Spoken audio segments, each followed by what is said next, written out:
Sebelum ni, kita hanya bersiaran di Radio IKIM je. Sekarang, Radio IKIM tawarkan untuk bersiaran di Facebook dan YouTube. Menarik sangat tu. Saya tengok pengikut di media sosial IKIM lebih 1 juta. Dah, jom kita telefon sekarang. 012-686-9236 untuk tepas slot. Permohonan adalah dipelaur daripada warga negara Malaysia yang berkelayakan untuk mengisi jawatan pembantu teknik penyiaran grade JA29 di Institut Kefahaman Islam Malaysia.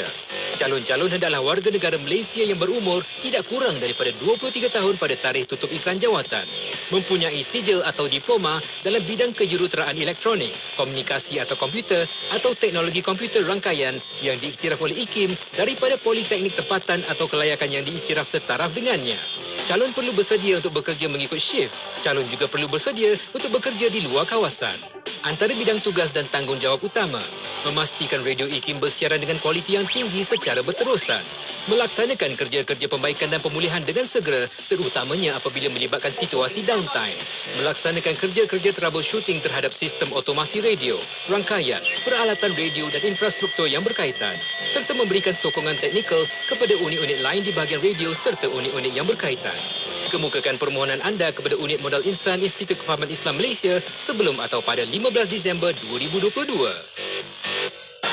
Ikuti perkembangan-perkembangan terkini Radio IKIM di Instagram. Anda boleh type ikim.my dan follow. Jangan lupa untuk pasang notifikasi supaya tidak terlepas cerita terbaru Radio IKIM. IKIM, inspirasi euforia Islami. Ketika memandu di jalan raya, kita perlu menerapkan satu perkara yang paling asas di fikiran.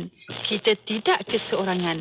Jalan raya adalah tempat yang digunakan secara bersama. Jadi, sama ada anda memandu sebuah kereta murah ataupun berharga berjuta-juta ringgit, anda wajib mematuhi peraturan jalan raya.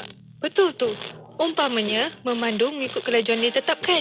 Beri isyarat jika anda mahu memotong dan gunakan cermin sisi, cermin pandang belakang dan melihat blind spot sebelum memotong kenderaan lain.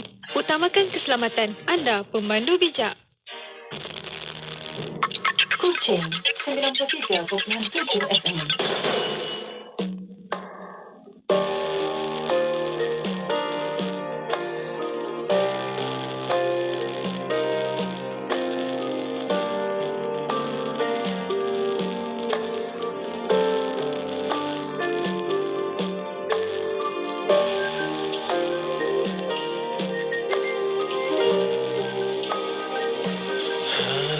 تسبيحي سبحان الله هذا تحميدي الحمد لله هذا تكبيري الله أكبر تسبيح وتحميد وتكبير tasbihku maha suci Allah, ini tahmidku pujian bagi Allah, ini takbirku Allah maha besar, ini tasbihku tahmid dan takbirku. Subhanallah, maha suci Allah, alhamdulillah, pujian bagi Allah, Allahu Akbar, Allah maha besar, ini tasbihku, tahmid dan takbirku. تسبيحي سبحان الله هذا تحميدي الحمد لله هذا تكبيري الله أكبر تسبيح وتحميد وتكبير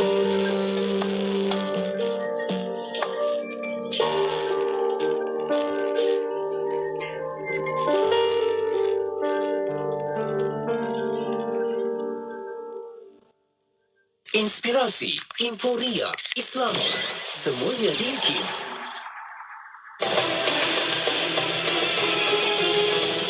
Dengarkan forum bicara Adin di Radio IKIM dan tonton di Facebook IKIM FM dan YouTube IKIM.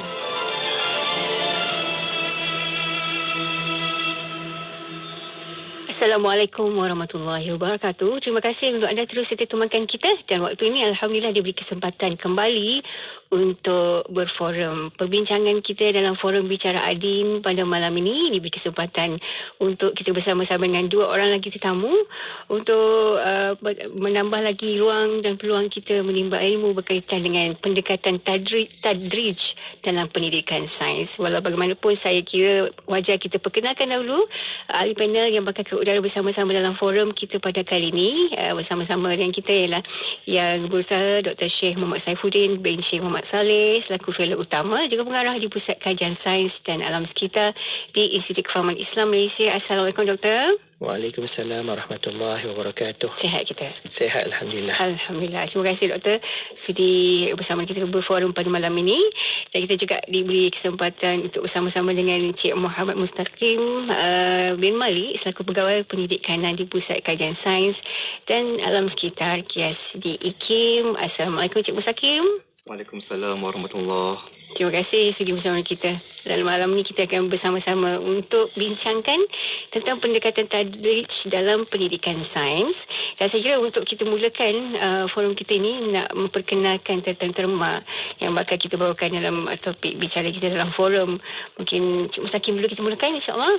Baik. Untuk dimaksudkan dengan tadrij, mungkin lebih mendalam dapat kita perincikan. Dan bagaimana sebenarnya ia berfungsi dalam pendidikan sains. Silakan Cik Mustaqim. Bismillahirrahmanirrahim. Alhamdulillahirabbil alamin. Wassalatu wassalamu ala asyrafil anbiya'i wal mursalin wa ala alihi wa sahbihi ajma'in. Rabbi shrah li sadri wa yassir li amri wahlul 'uqdatam min lisani yafqahu qawli. Terima kasih Haji Fairuz selaku moderator forum bicara adik kita pada malam ini. Yang saya hormati rakan panel Dr. Sheikh Muhammad Saifuddin, fellow utama perangkap pengarah Pusat Kajian Sains Alam Sekitar IKIM.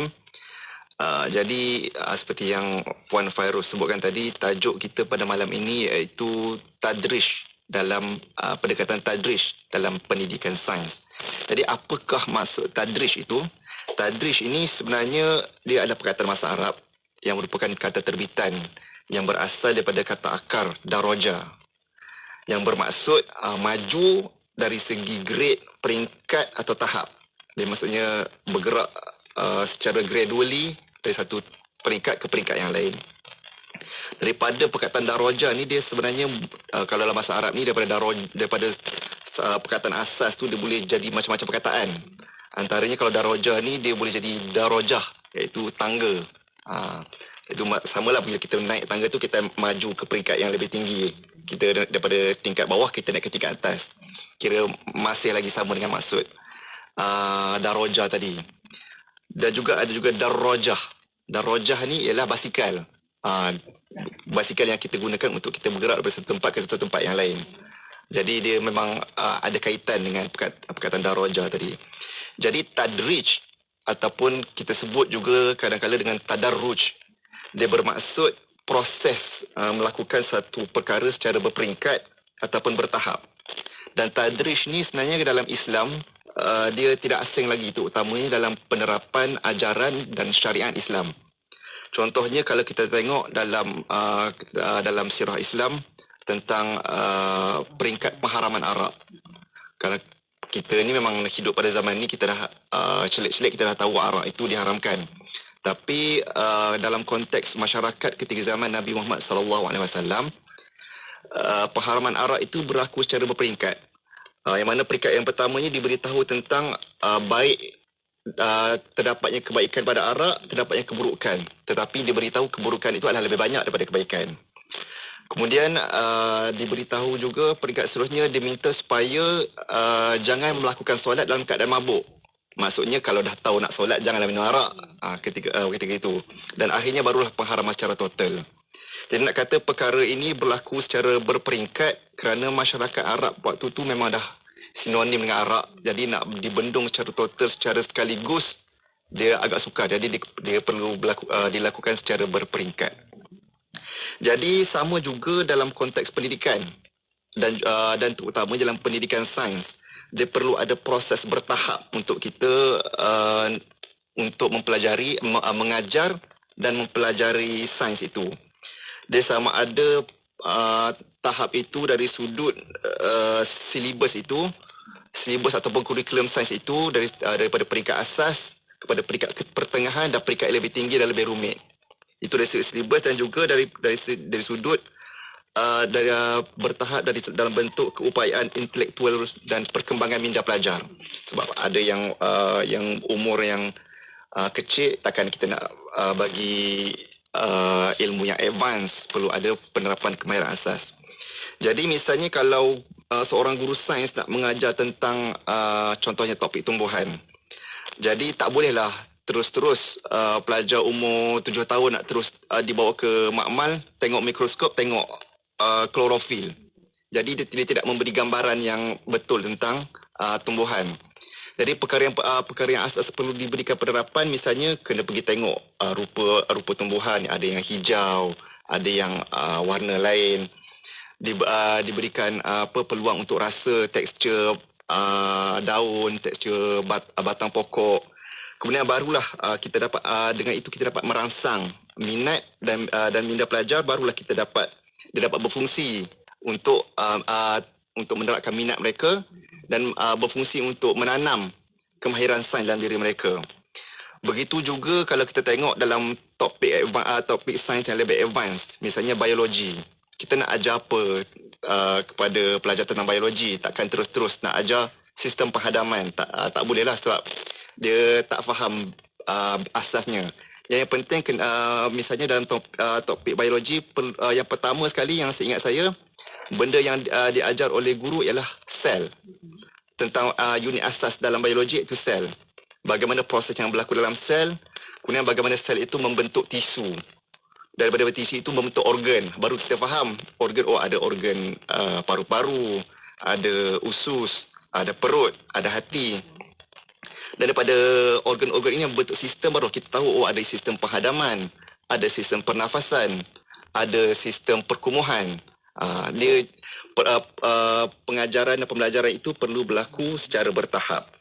Jadi ringkasnya kita nak kata kat sini, tadrij dalam konteks pendidikan sains ini perlu dilihat dari sudut tahap kerumitan ataupun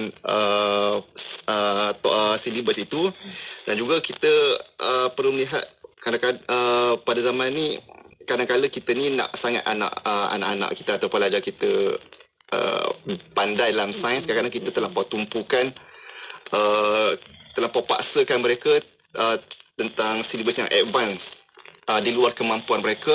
Kadang-kadang kita skip pelbagai step yang tertentu sehingga menyebabkan kefahaman mereka jadi tidak kuat tentang sains. Jadi penting untuk pendidikan sains ini dilakukan melalui pendekatan tadrij. Saya terima kasih Cik Musakim kata kalau nak belajar sains ni tak perlu laju-laju faham daripada peringkat asas, pertengahan dan nak advance pun ikut tahap pelajar ataupun peringkat umur dan sebagainya. Itu kita masukkan dengan tadrij yang bakal jadi asas kepada bicara kita dalam forum bicara ahli tentang pendekatan tadrij dalam pendidikan sains. Dan balik kepada ahli panel kita yang kedua pada malam ni, kalau sebagaimana diterangkan oleh Cik Musakim, dapat bayangkan tentang suasana atau fenomena pembelajaran kita pada hari ini, khususnya kalau memberi fokus kepada pendidikan sains, Doktor, ya. Jadi kalau macam tu, kalau kita lihat keadaan sistem pendidikan kita sekarang, mungkin Doktor boleh relatekan atau berikan dengan terperinci kenapa pentingnya pendidikan tadrij ni, dan mungkin kalau dalam sistem pendidikan kita dalam khususnya untuk pendidikan sains mungkin ada kekurangan yang perlu diperbaiki dengan pendekatan yang kita bincangkan pada malam ini. Silakan, Doktor. Baik, terima kasih Hajah Fairuz, Saudara Mustaqim, rakan ahli panel pada malam ini, juga para pendengar dirahmati pendengar Allah sekalian, Assalamualaikum warahmatullahi wabarakatuh. Alhamdulillah dapat saya bersama-sama dengan pendengar sekalian dalam forum bicara Adin pada malam ini, dan kita bincangkan tajuk pendekatan tadrij dalam pendidikan sains. Jadi saya akan sambut soalan yang diajukan kepada saya oleh Hajah Fairuz, dan juga sambut apa yang dimulakan oleh saudara Mustaqim tadi tentang pendekatan tadrij ini, terutamanya kita fokus kepada pendidikan sains, walaupun sebenarnya kita boleh aplikasikan juga untuk hampir semua mata pelajaran yang lain. Yang penting di sini saya rasa satu soalan yang perlu kita tanya kepada diri kita di akhir proses pembelajaran seorang pelajar, yang bermula kalau secara formal di Malaysia pada usia 7 tahun dan katalah paling kurangnya sampai umur 17 tahun masa SPM. Apakah yang kita nak hasilkan? Siapakah yang kita nak hasilkan? Adakah kita nak hasilkan seorang insan yang mempunyai ilmu pengetahuan, yang mempunyai akhlak yang baik, yang mempunyai adab, ataupun kita nak melahirkan robot yang diprogramkan dengan pelbagai macam silibus, ataupun kita nak keluarkan burung kakak tua yang menghafal segala perkara dan mampu muntahkan perkara itu tetapi tidak faham apa-apa. Jadi di sini saya rasa satu perkara yang disebut tadi oleh saudara Mustaqim adalah tentang kesesuaian silibus.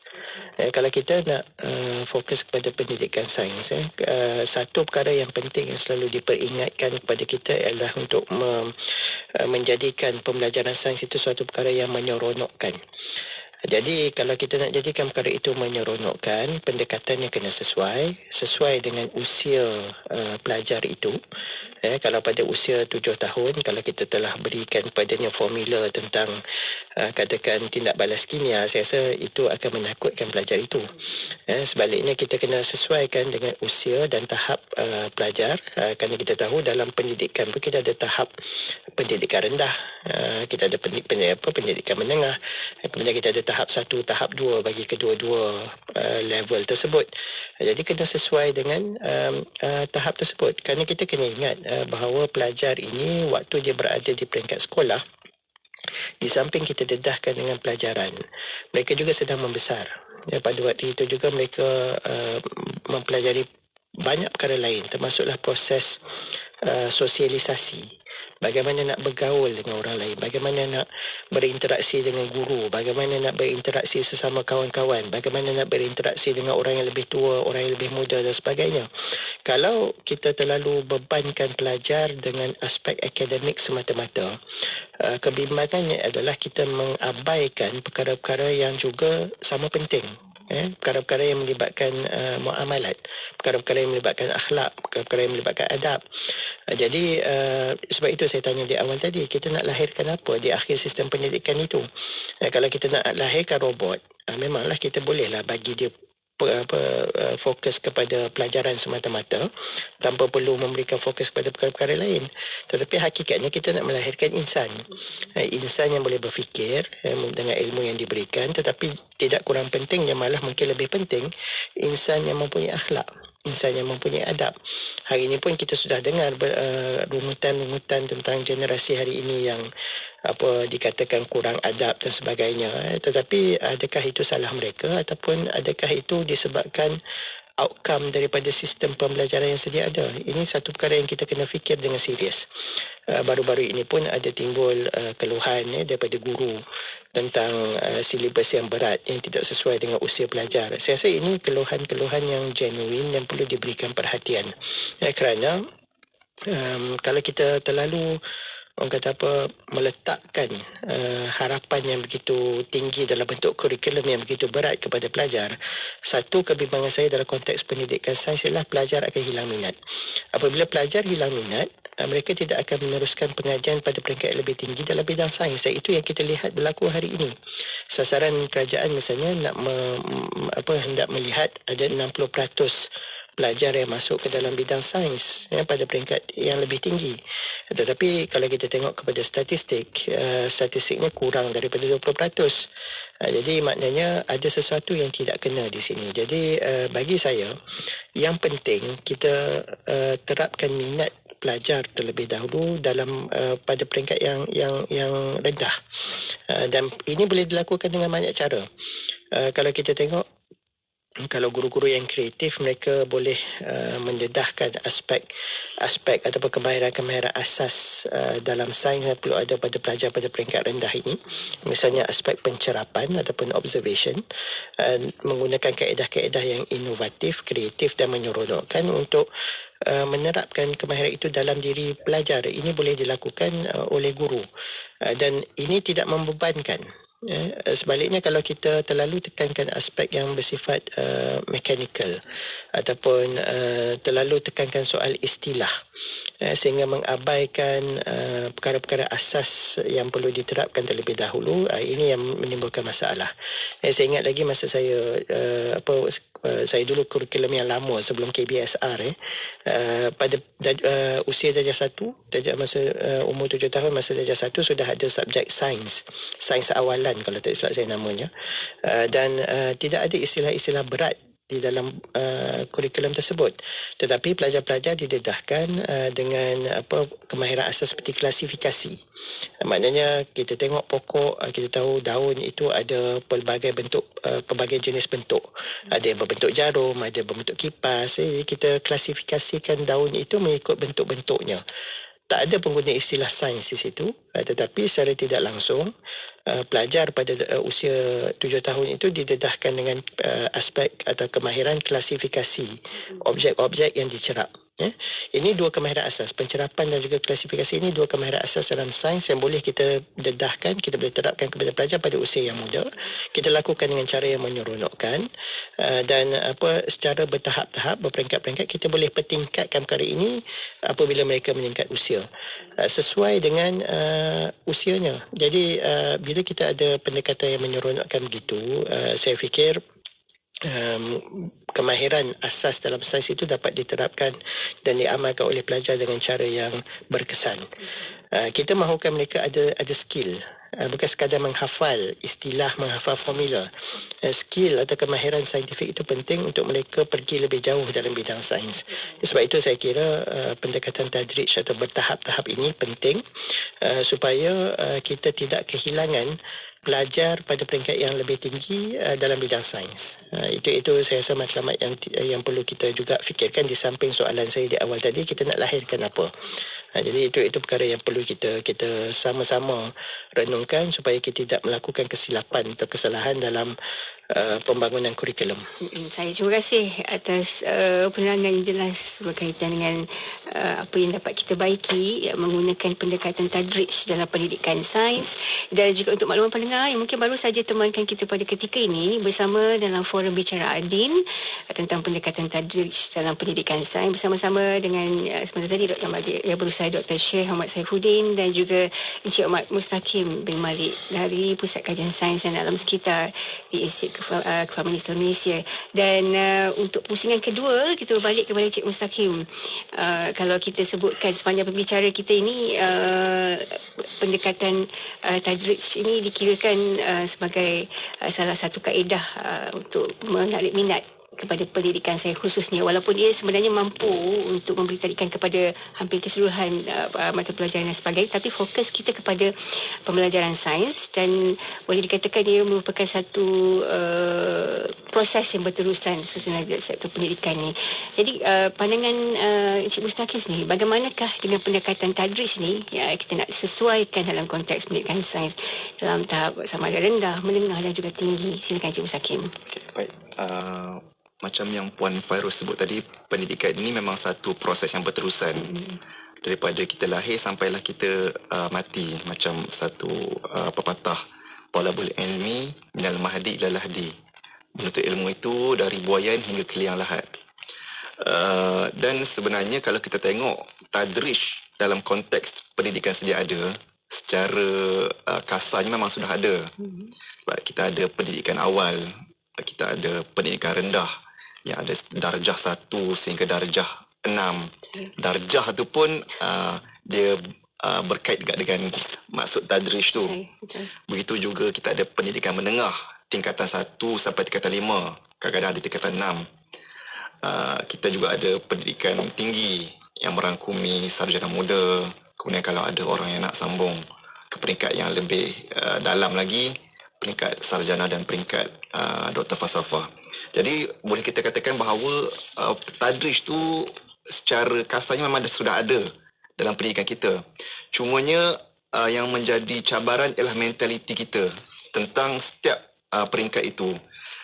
Sebab kadang-kadang kita kerap kali kita tengok ibu bapa, guru-guru ataupun pembuat dasar sendiri yang membuat kurikulum sains, dia melihat setiap unit peringkat ni rendah, menengah, tinggi ni secara terpisah.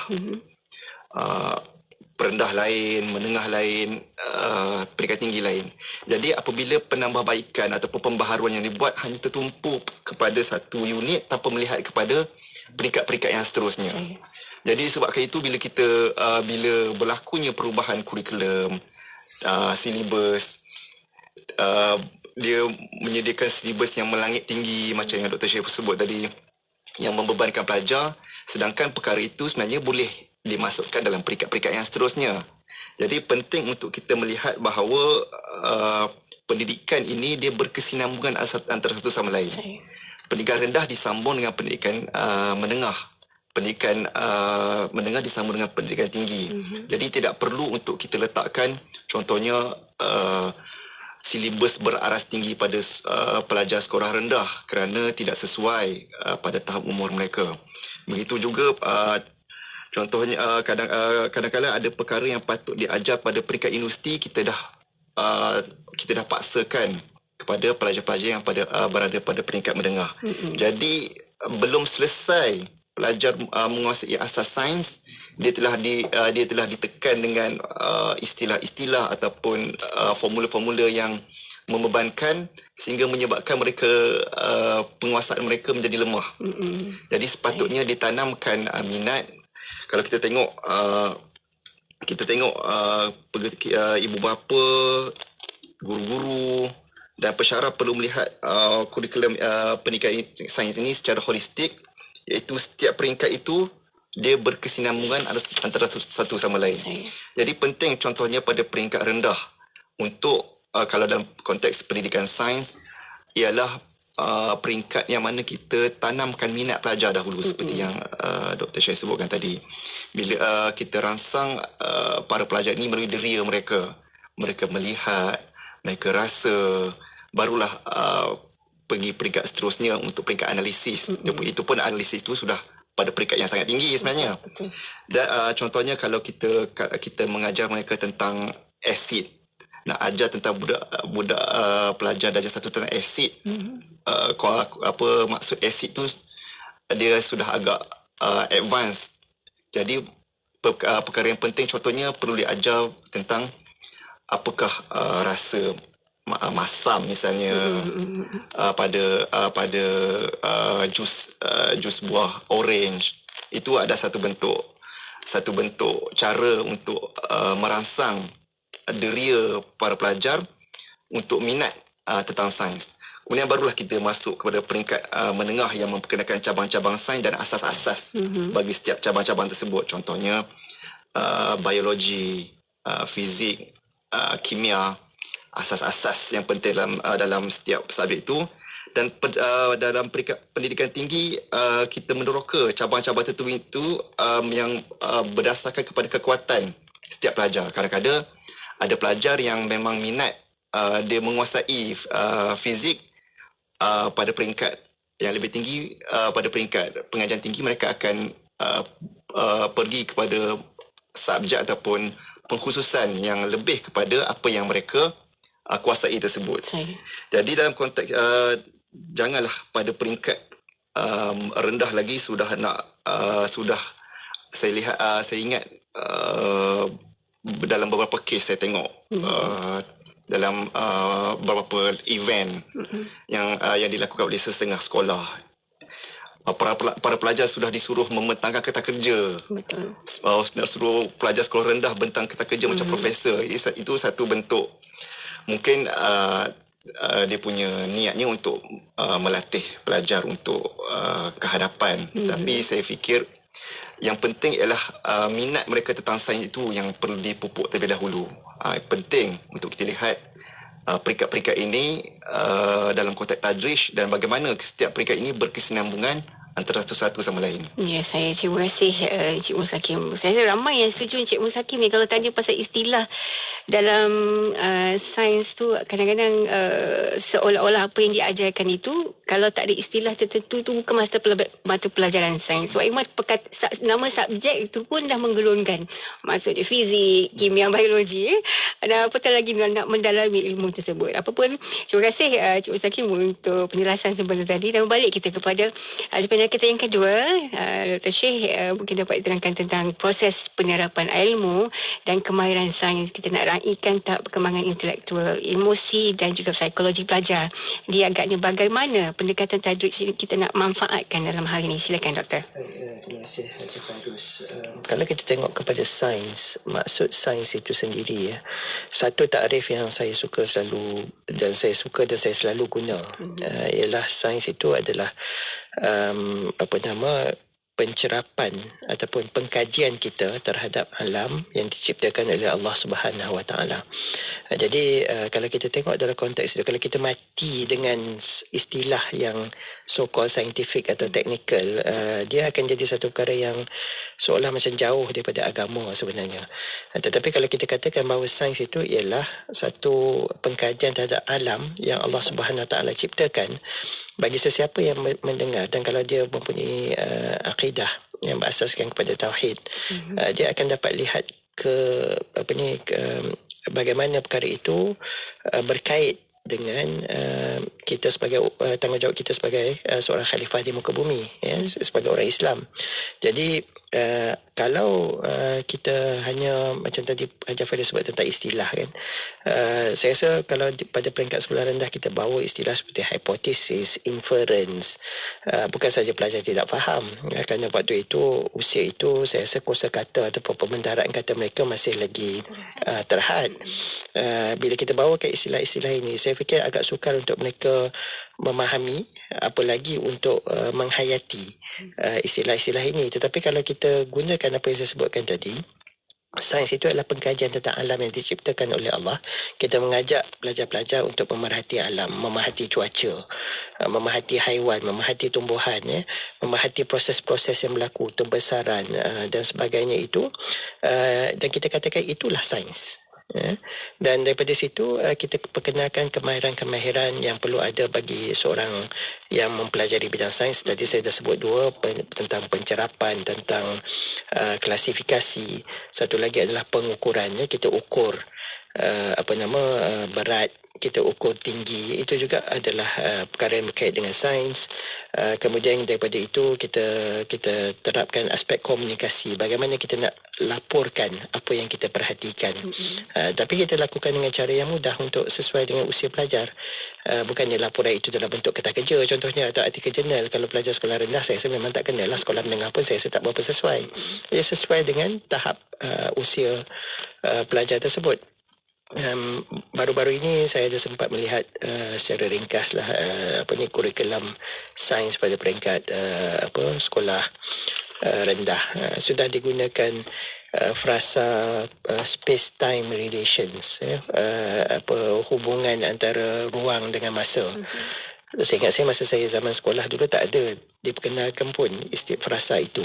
Tetapi apa yang nak dibuat sebenarnya benda yang simple, benda yang mudah. Kalau katakan kita ambil ais itu kita letakkan di luar pada suhu bilik. Dalam satu tempoh masa ais itu akan mencair, berubah daripada pepejal menjadi cecair. Itulah konsep hubungan space time tadi, ruang masa tadi. Tetapi adakah sesuai kita memperkenalkan frasa itu kepada pelajar sekolah rendah darjah 4 contohnya? Mungkin tidak begitu sesuai, sebab bagi saya mereka mungkin tidak dapat betul-betul menghayati konsep ruang dan konsep masa seperti mana orang dewasa. Jadi mungkin kita perkenalkan konsep itu secara yang tanpa menggunakan frasa atau istilah yang terlalu saintifik, supaya asasnya itu ada. Sekurang-kurangnya kita mendidik ataupun memperkenalkan mereka tentang kemahiran memerhati, mencerap tadi. Tengok dalam satu tempoh masa ais itu mencair daripada pepejal menjadi cecair. Jadi sebab itulah saya rasa kita kena jangan terlalu sangat gairah dengan istilah sampai kita lupa apa matlamat sebenarnya sains itu. Istilah itu penting, tetapi istilah itu kita perkenalkan secara bertahap-tahap sampai ke satu usia yang sesuai untuk diperkenalkan istilah yang saintifik. Maka kita kenalkanlah istilah tersebut kepada mereka, kerana waktu itu mereka sudah memahami konsep-konsep asas dan kosakata mereka juga lebih mantap. Jadi di sini saya rasa penerapan ilmu dan kemahiran itu memang kita tidak dapat lari daripada pergi kepada bertahap-tahap. Masalahnya hari ini saya rasa kadang-kadang kita ni terlalu nak mengejar sangat perkembangan sains. Perkembangan sains memang sifatnya dinamik, dia akan sentiasa berubah dan memang akan sentiasa berkembang menjadi lebih canggih. Tetapi sains yang canggih itu pun bermula dengan sains yang asas. Kalau kita terus lompat ataupun kita mengabaikan atau tidak menekankan sangat aspek sains yang bersifat asas ini, kita terus kepada sains yang bersifat yang lebih tinggi. Kebimbangan saya ialah macam yang disebut oleh saudara Mustaqim di awal tadi, dia tidak ada asas yang kukuh. Dan bila tidak ada asas yang kukuh, dia akan lambat laun dia akan menjadi satu masalah, kerana apa yang dipelajarinya kemudian akan runtuh. Dia tidak dapat sangkutkan perkara yang lebih advance itu kepada perkara-perkara yang fundamental. Jadi di sini saya rasa kita tidak boleh terlalu gairah hendak memasukkan perkara-perkara terkini ataupun perkara-perkara yang canggih kepada pelajar-pelajar pada peringkat sekolah rendah atau sekolah menengah. Sesuai dengan usia mereka, kita berikan pendedahan dan kemahiran asas dan juga intermediate pada peringkat sekolah menengah. Kalau mereka berminat untuk pergi lebih jauh, mereka boleh pelajari pada peringkat universiti contohnya. Jadi kadang-kala kalau kita tengok kadang-kadang bila silibus yang terlalu berat ni akhirnya menyusahkan ibu bapa juga. Kerana bila pelajar di sekolah dia diberi tugasan atau kerja rumah, kalau dia balik dia nak buat, dia tak tahu, dia akan tanya ibu bapa. Tapi kalau ibu bapa tidak ada pendedahan kepada perkara ini, dia sendiri tidak dapat bantu. Memang betul lah kita boleh Google, boleh cari di internet dan sebagainya, tetapi kalau tidak tahu apa yang hendak dicari, jawapannya tidak akan ditemui juga. Jadi di sini saya rasa pendekatan tadrij ini, walaupun kita guna istilah Arab tadrij, tapi maksudnya bertahap-tahap memang sudah ada, tetapi kita pastikan tahap itu sesuai dengan usia. Kerana macam saya katakan tadi, kita nak juga pelajar-pelajar ini seronok belajar. Bukan nak kita nak takutkan mereka. Sudahlah kita hari ini banyak memberi penekanan kepada peperiksaan, ditekankan nak kena dapat A dan sebagainya. Tetapi kecemalangan itu bukan saja kecemalangan akademik yang hendak kita kejar, tetapi kecemalangan yang lebih menyeluruh, termasuk akhlak, termasuk kemampuan untuk berinteraksi dengan orang lain dan seumpamanya. Jadi ini kalau kita abaikan, hanya memberi penekanan kepada silibus yang berat, akhirnya nanti macam saya kata di awal tadi, kita akan dapat satu generasi yang sama ada robot ataupun kakak tua, yang hanya tahu buat apa yang diprogramkan tapi tidak mampu berfikir, ataupun yang hanya sekadar mampu menghafal dan mengeluarkan apa yang dihafalnya tanpa dapat mengaplikasikannya dalam kehidupan harian. Jadi itu satu perkara yang perlu kita renung-renungkan. Kerana apa yang kita perkenalkan kepada pelajar dalam bentuk silibus hari ini, itulah yang akan memberikan output di akhir nanti. Jadi generasi macam mana yang kita nak, itu kita kena muhasabah lah. Hajar Fairuz. Saya terima kasih doktor. Saya kira betulnya apa yang disarankan ataupun yang dikongsikan oleh Dr. Syekh. Kalau khususnya saya kira ramai yang bersetuju, khususnya ibu bapa sendiri, kalau melihat kepada kalau kita sembang tentang tadrij ni, tentang secara berperingkat dan sebagainya, mungkin kita lihat kita yang terkebelakang bila untuk membantu anak sekalipun dalam kerja rumah ataupun kerja berkaitan dengan subjek sains, dia rasa macam dah pernah belajar ke ataupun dah kena belajar ke waktu darjah 2, darjah 3 dan sebagainya. Tapi benarlah bila dia katakan agak advance, masalah bukan setakat masa je laju, malah begitu juga apa yang nak dikuasai oleh anak-anak kita di sekolah rendah sekalipun begitu banyak mereka nak dapat perlu cakup dalam masa yang singkat itu. Dan mungkin ramai juga yang bersetuju dengan kedua-dua ahli-pandai kita bahawa berperingkat itu sebenarnya secara tak langsung meraihkan tahap perkembangan anak-anak kita kalau kita memberi fokus kepada anak-anak sekolah. Dan sampai ke pusingan ketiga saya kira untuk forum bicara adin kita pada malam ini, berbalik kepada Encik Mustakim sikit oleh masa kita berikan untuk kesimpulan apa yang nak kita bicarakan tentang pendekatan tadrij dalam pendidikan sains. Silakan Encik Mustakim. Daripada saya lihat ada dua perkara penting yang perlu kita perhatikan. Yang pertama, ilmu itu ialah satu amanah baik kepada guru-guru, ibu bapa, para pelajar dan juga pembuat dasar kurikulum sendiri. Jadi pendekatan tadrij ni dia bukan saja satu bentuk proses yang perlu kita amalkan, tapi ia satu bentuk cara untuk kita menghormati ilmu. Ilmu itu perlu dihormati kerana dia perlu mengikut susunan yang betul.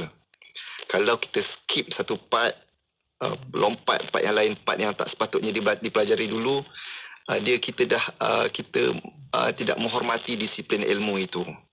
Jadi penting untuk kita hormat kepada ilmu itu, kita ajarkan ataupun kita pelajari mengikut kepada tahap yang bersesuaian supaya kita tidak menimbulkan kekeliruan dalam minda kita. Itu pun yang diajar dalam pendidikan agama sekalipun. Kita diajar tentang asas tauhid, barulah kita nak bincang tentang ilmu kalam ke apa ke. Jadi penting yang asas itu dahulu, barulah kita pergi kepada perbincangan yang lebih advance. Sama juga tentang sains, perlu diterapkan asas dan minat pada pelajar itu, barulah mereka boleh pergi pada peringkat yang lebih tinggi.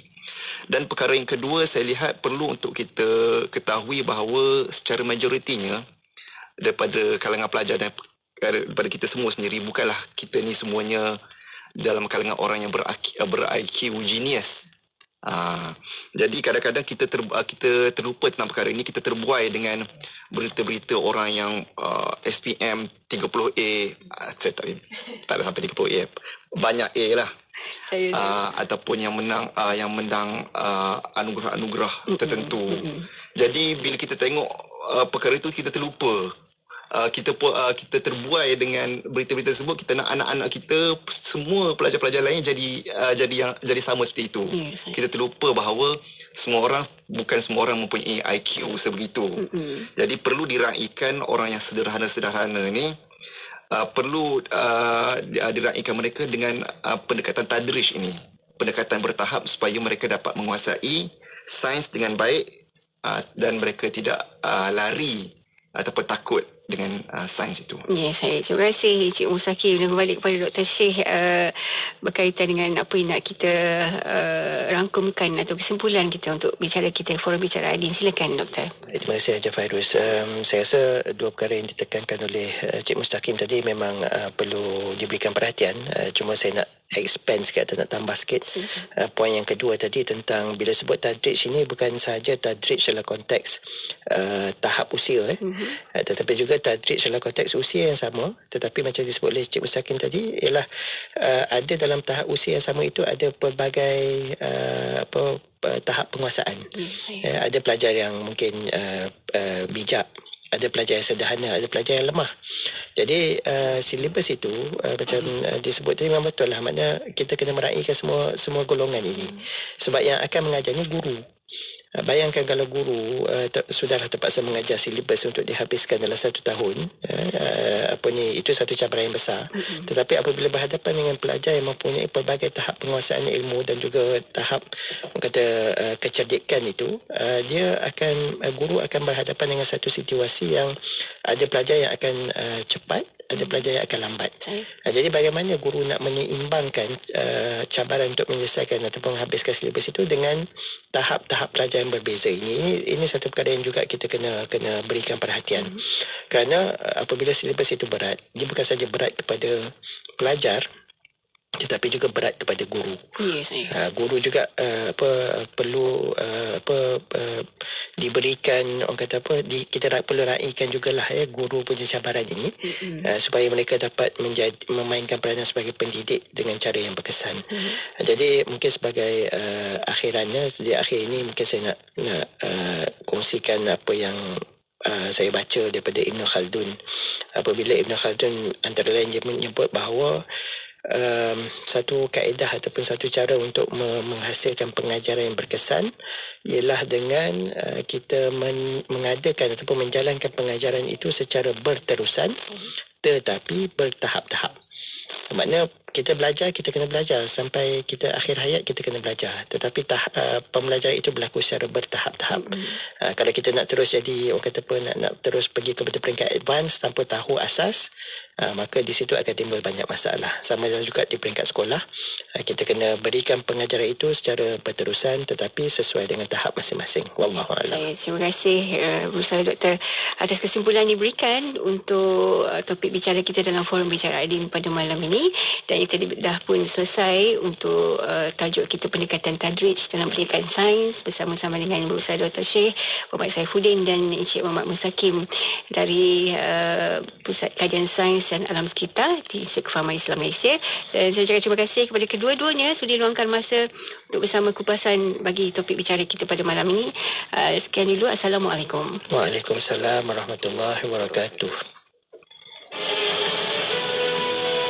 Forum Bicara Ad-Din dibawakan kepada anda oleh IKIM, Inspirasi Inforia Islam.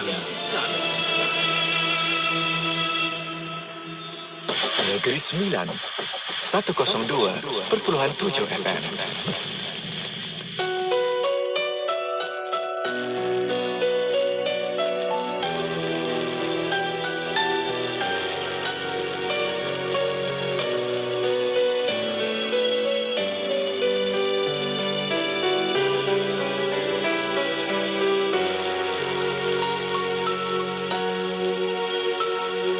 Kesilapan seringkali terjadi, rintangan perlulah dihadapi, terus melangkah kapan mimpi indah, pedulikan segala caci jua persepsi. Kekurangan jangan jadikan alasan, pamerkan senyuman penuh kesan, andai kepenatan kuasai diri, berehatlah tetapi bukan berhenti.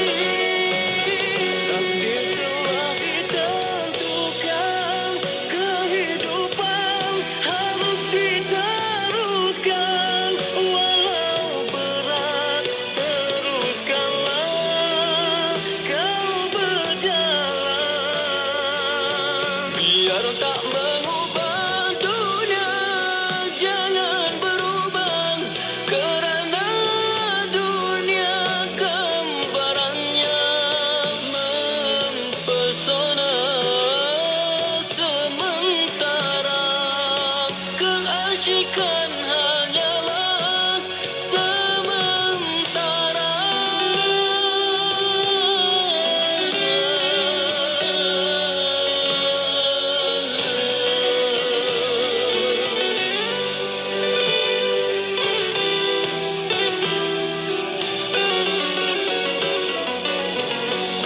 Kejayaan dan kegagalan saling melengkapi, keyakinan ditutup jangan dengan kebimbangan. Usah berkecil hati kerana kelemahan, bangkit semula terus melawan keraguan.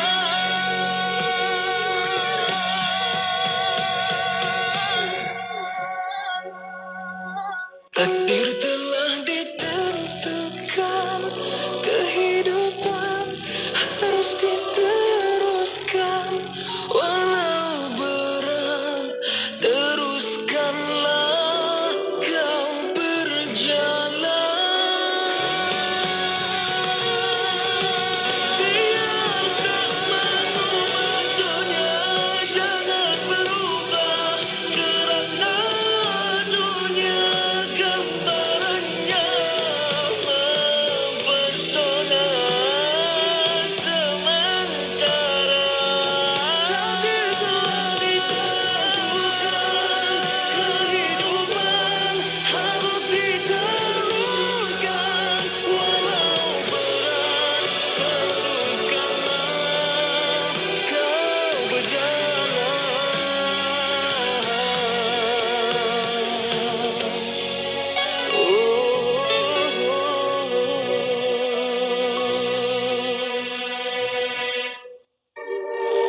sajian rancangan terbaik dengan pelbagai pengisian maklumat ilmiah yang bermanfaat seperti Pesona di Zahra, Resolusi, Kelvin Bertanya, Tahsinul Ibadah, Tarbiyah, Tadabbur dan Lensa. Ikuti bersama dalam Aspirasi 10 pagi hingga 1 tengah hari bersama Nur Hayati Paradi hanya di IKIM, Inspirasi Inforia Islami.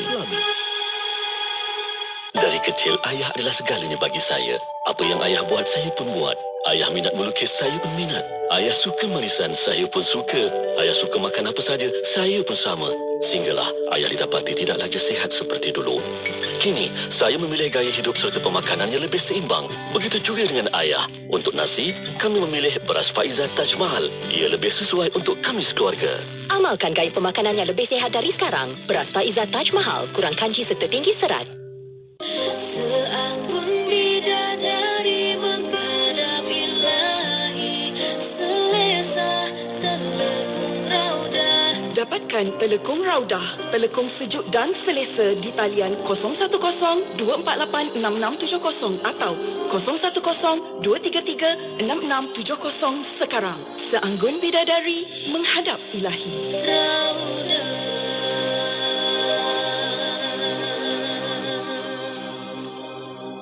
Mari rebut peluang berwakaf kerana wakaf itu memberikan pahala berterusan.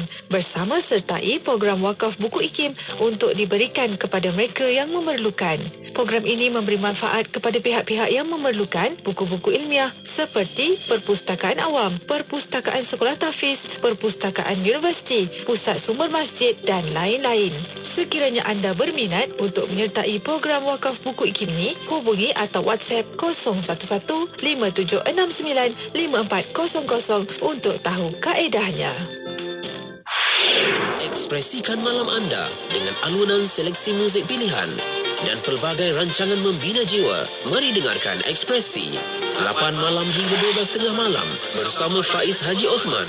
Berkongsi rancangan inspirasi lirik, bicara adab, kabar orang muda, legasi, Maulid and IKIM, Yasin malam Jumaat, Kemudi Hati, Forum Bicara Ad-Din dan Carta Ekspresi. Pasti sentiasa menyajikan yang terbaik untuk anda. IKIM, Inspirasi Inforia Islami. Apa cerita warna pagi Dengarkan. Apa yang akan kita saksikan nanti di Yaumul Qiyamah ialah berkaitan dengan apa yang kita lakukan waktu kita hidup kat dunia ni.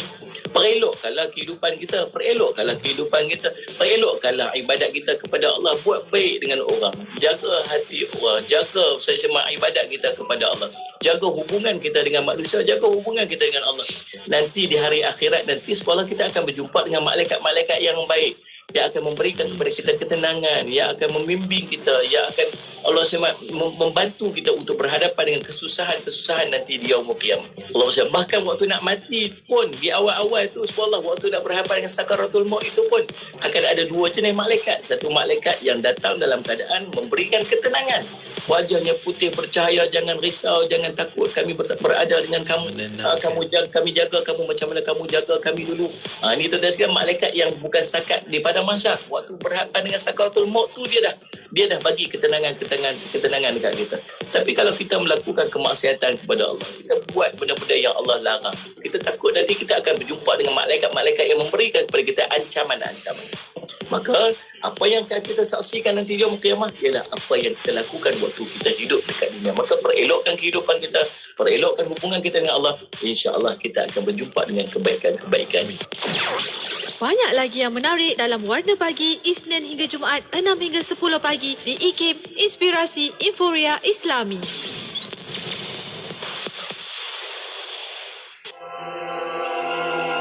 Nilai-nilai bersama IKIM.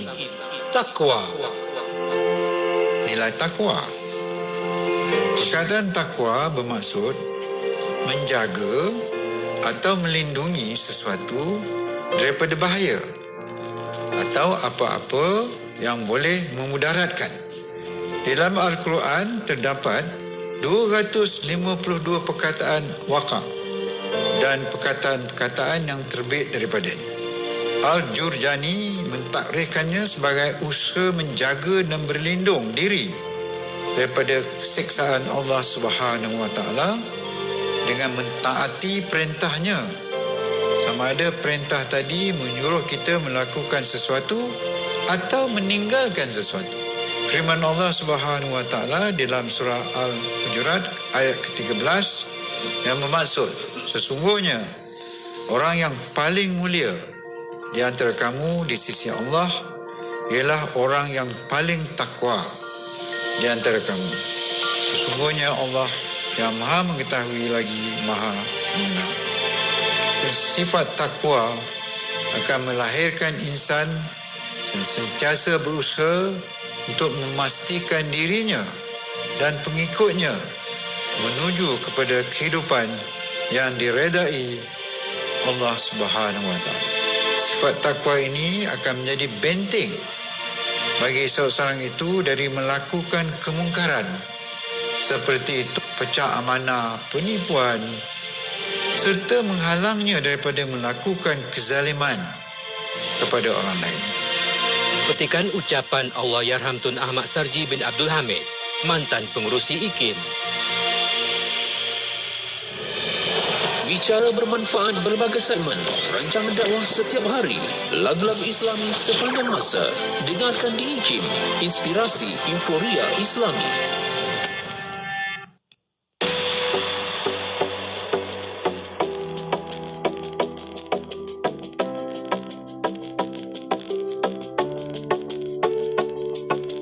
Mudah-mudahan kau bertemu jalan yang lurus bagai titian. Mudah-mudahan kau bertemu cinta yang hakiki, yang kekal abadi.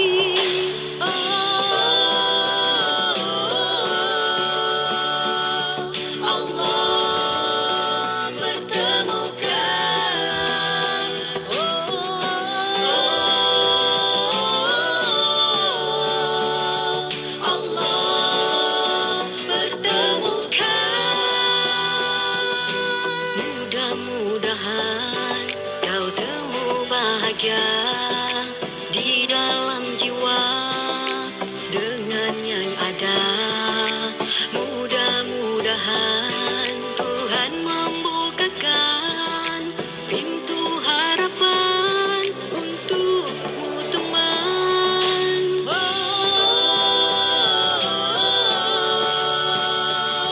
Allah bertemukan.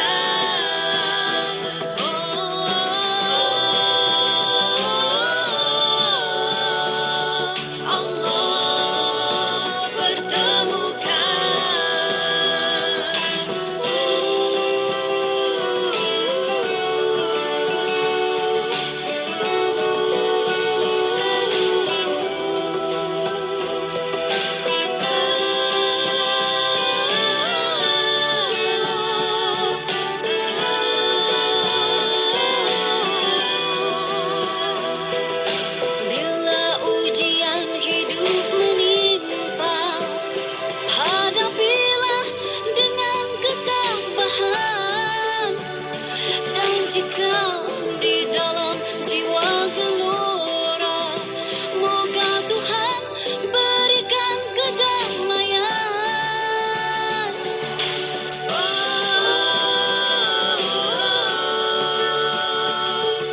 Allah bertemukan.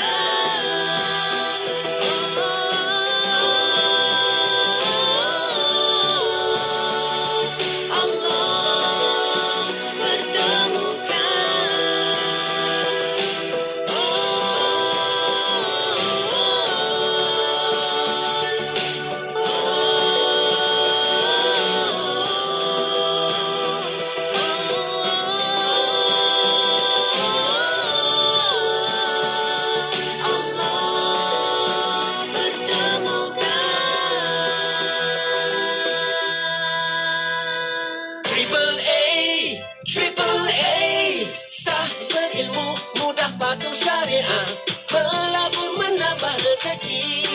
Ayo bangkit berani. Dapatkan 15,000 tiket percuma Kickstart Faham. Langkah pertama, labur saham syariah. Layari labursaham.com. Labursaham.com. Ayo kita bangkit berani. Asri Ahmad Academy. Ingat saham, ingat Triple A. Hello, Assalamualaikum Adila. Saya ni Maria. Waalaikumsalam. Ya, Maria. Kenapa tu? Ni tadi saya dengar Radio IKIM. Tempahan sewaan Dewan untuk Majlis Perkahwinan dah dibuka untuk tahun hadapan. Kemarin kan awak tanya bilalah tempahan sewaan di IKIM akan dibuka. Kan anak awak nombor 2 nak kahwin kan? Oh, ya ke? Alhamdulillah. Lega sangat. Saya bukan apa, Maria. Buat majlis perkahwinan di Dewan IKIM tu, kemudahan surau, pakaian luas, akses ke lebuh raya dekat dan harga yang ditawarkan pun berbatutan. Senang cerita, semualah kemudahan ada. Kalau macam tu, cepatlah WhatsApp 0183530746 untuk tempahan sekarang. Majlis korporat keraian pun boleh tempah. Saya ulang Maria nombornya ya, 0183530746. Okey, Maria, terima kasih banyak-banyak. Sekarang saya telefon. Assalamualaikum. Radio IKIM membawa kepada anda lagu-lagu nasyid terbaik.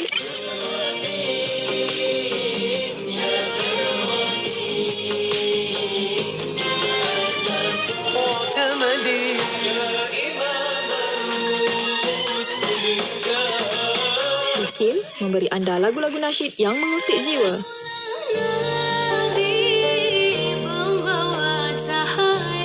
IKIM, inspirasi euforia Islami. Dan faktor yang paling penting dalam masyarakat adalah caring. Kita mesti tidak mengendahkan kepentingan orang lain juga. Oleh kerana kita sama-sama duduk dalam satu negara ini. Caring itu adalah nilai penting yang mesti dipupuk di kalangan warga kita. Sekiranya nilai ini ada, maka banyak perkara-perkara yang kita lakukan mesti juga kita mengambil kira perasaan orang lain, kesejahteraan orang lain, bukan hanya mementingkan diri kita. Tidak kira di mana jua, kami sentiasa bersama anda. IKIM, inspirasi euforia Islami. Subhanallah bihamdih, subhanallahil azim, subhanallah bihamdih, subhanallahil azim. Dua kalimat yang ringan diucapkan, sungguh beratnya ditimbangkan. Sebaiknya dalam pengucapan, pujian tanda kesyukuran, berganda-ganda kebaikan sudah sedia dijanjikan. Walau dosa sebanyak buih lautan, pastinya akan diampunkan. Terbentang luasnya cintamu yang tak akan ada pengakhirannya. Maka beruntunglah pada mereka yang mengerti hakikat, mengenalinya. Subhanallah wa bihamdih, subhanallahil azim, subhanallah wa bihamdih, subhanallahil azim, subhanallah wa bihamdih, subhanallahil azim, subhanallah wa bihamdih, subhanallahil azim. Saat kesempitan janganlah kau bersedih, rezeki hadir tidak akan beralih. Sahirkan zikir jangan ditinggalkan, seisi dunia merasai kerahmatan.